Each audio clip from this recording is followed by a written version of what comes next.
নমস্কার বন্ধুরা, আমি আজকে আলু কুলচা রেসিপি করব। আপনারা দেখতে থাকুন। ময়দা নিয়েছি আমি 1 কিলো, টক দই 200 গ্রামে, আর এদিকে আলুটা আমি সেদ্ধ করে একটু গ্রেট করে আর কিছুটা ভেঙে ভেঙে নিয়েছি। এদিকে চিনিটা গুঁড়ো করে নিয়েছি, লবণ, বিট নুন, লঙ্কা কুচি, বেকিং সোডা, বেকিং পাউডার, আদা কুচি, আর এটা হচ্ছে এটার সময় তিল লাগবে, সাদা তিল, আর একটু সাদা তেল লাগবে, আর একটু জিরে গুঁড়ো লাগবে, আর কাশ্মীর লঙ্কা গুঁড়ো, আর জিরের গুঁড়ো। এবার আমি টক দইটা দিয়ে দেবো।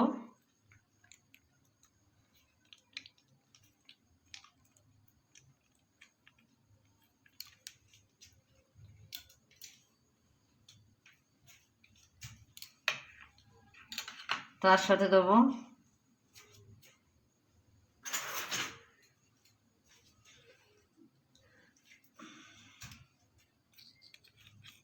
লবণ,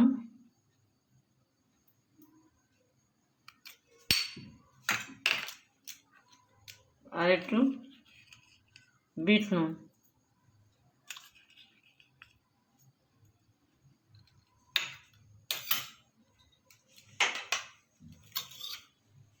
আর দেবো চিনিটা আমি গুঁড়ো করে রেখেছিলাম, সেটা দিয়ে দেবো। এটা যেহেতু 1 কিলো ময়দা, সেই জন্য আমি 3 চামচ দেবো।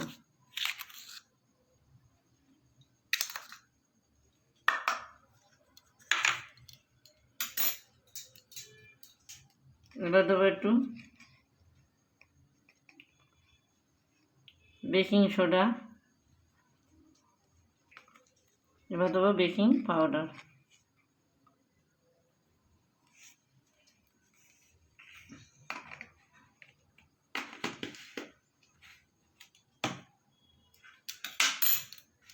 আর দেবো অল্প একটু সাদা তেল, সামান্য, যেহেতু এটা নরম হবে, খাস্তা নয়, সেই জন্য অল্প দিতে হবে।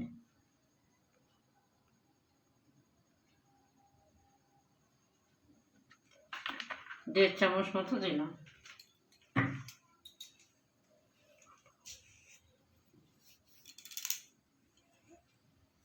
এবার সব কিছুকে একসাথে মাখিয়ে নিতে হবে।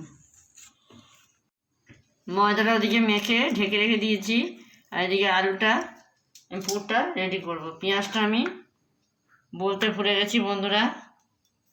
এবার দেবো এর সাথে কুচনো পেঁয়াজ,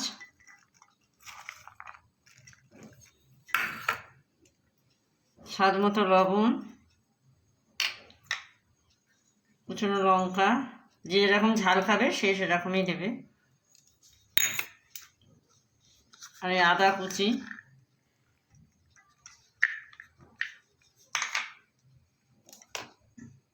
আর একটু কাশ্মীর লঙ্কা গুঁড়ো অল্প করে,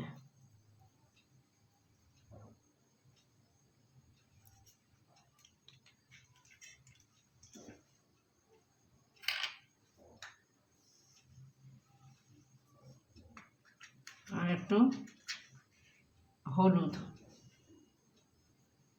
অল্প। এবার সব কিছু একসাথে ভালো করে মাখিয়ে নিতে হবে। লেচিগুলো আমি এরকমভাবে কেটে নিয়েছি, গোল করে নিয়েছি। এবার আমি আলুর পুরগুলো,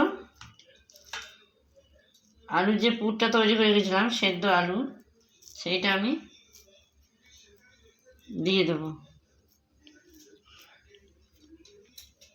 পুরগুলো ভরে আমি রেডি করে নিয়েছি। এবার আমি এগুলোকে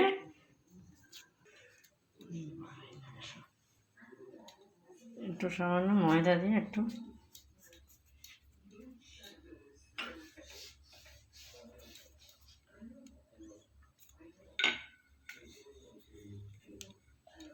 সাদা তেল,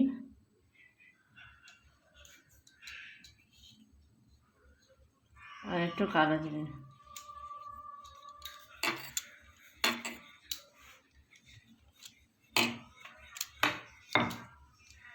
এবার আমি কুলচাটা দিয়ে দেবো আস্তে করে।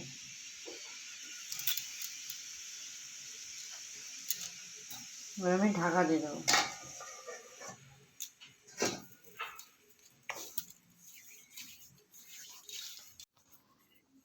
এবার আমি এর উপরে ঘি একটু মাখিয়ে দেবো।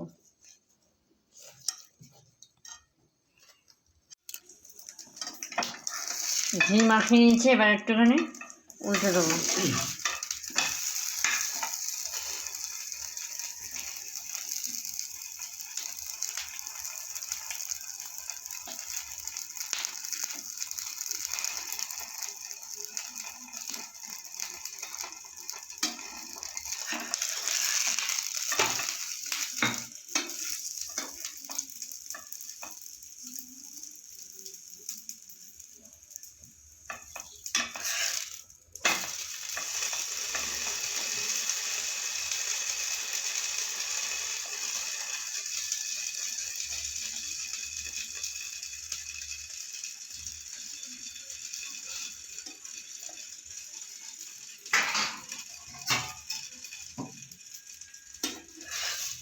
এবার আমি নামিয়ে নেব।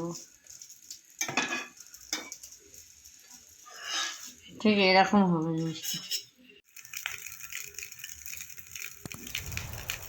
আমার এই কুলচাটা আর এই লাস্ট এটা হয়ে গেলে হয়ে যাবে। বাকিগুলো আমি করে নিয়েছি।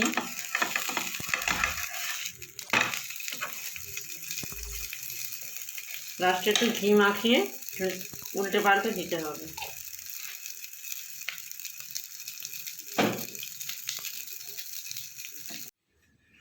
বন্ধুরা, আমার কুলচাগুলো কমপ্লিট হয়ে গেছে।